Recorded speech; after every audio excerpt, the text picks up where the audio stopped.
Now to the war in Ukraine, where President Volodymyr Zelenskyy says Russia's attacks on his country's power grid have left 4.5 million people in the dark. Meanwhile, the threat of nuclear weapons being used in Ukraine still looms. Today, Chinese President Xi Jinping and German Chancellor Olaf Scholz condemned Russia's threats to use nuclear weapons.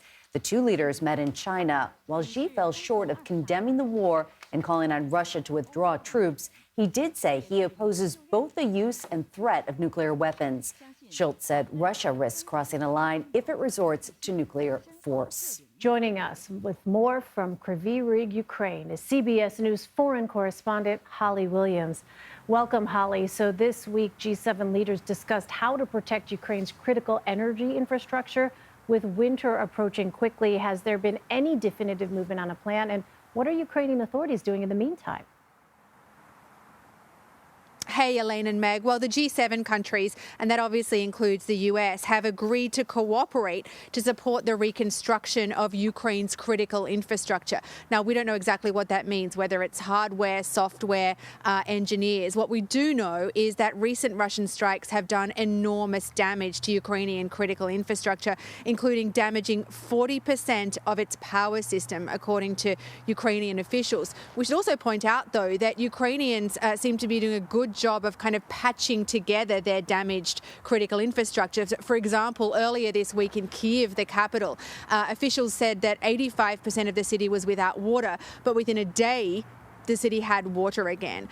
Last month, we also spoke with the mayor of Kyiv, Vitaly Klitschko, and we asked him about planning for a worst-case scenario because, as you say, the winter here is extremely harsh.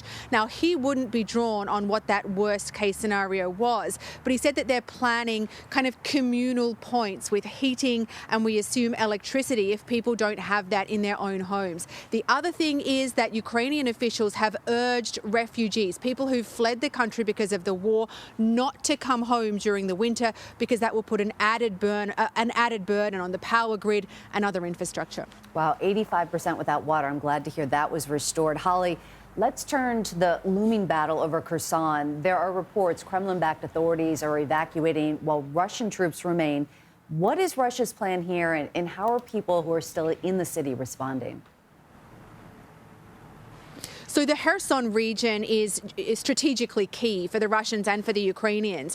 It connects Crimea, the Crimean Peninsula, which Russia seized, annexed illegally back in 2014, with other areas in eastern Ukraine along the Russian border, which Russia is also occupying. So it would be a major loss for the Russians. The authorities in Kherson, which have been appointed by Moscow, have already evacuated civilians from the city, and in recent days they apparently also evacuated the administration, government officials, ahead of an expected Ukrainian counteroffensive. Now, in terms of what life has been like under occupation in Kherson, anecdotally, we've heard stories of killings, of disappearances, of looting. We can't independently confirm it, but it's certainly consistent with what we've heard in other areas that have been under Russian occupation.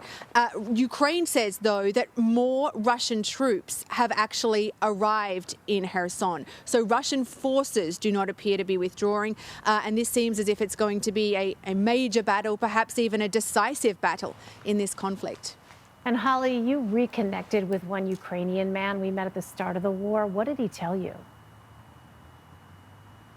Yeah, this was fascinating. So back in March, really just after the invasion, we met Private Andriy Regalsky, who had just quit his job as a crane operator and signed up, had a couple of weeks basic training, and we met him on a bus as he went to the front line. I was very worried that we would never see him again because this has been, a very deadly conflict. However, he's survived. We kept in touch by text message. He would send videos of where he was fighting.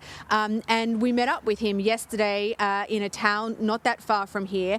He's been wounded. He took a shrapnel wound in his leg since we last saw him, been through rehab, been back to the front line. He said to us, and this is a direct quote, "I've seen death, I've seen combat, I've seen sadness, I've seen joy." He wanted to take us to a town called Vysokopilia, which is not far from here. It was under Russian occupation for nearly 6 months, and he battled to help liberate it. The town is really shattered at this point after 6 months months of Russian occupation.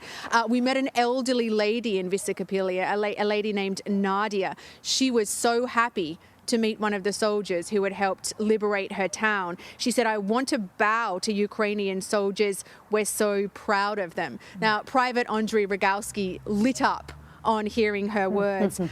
And he said that was really the whole reason that he'd signed up. He said, "I heard a call from the heart. I want to help people. I want to liberate people." So glad to hear he's okay. So touching, too, to have her be able to thank him.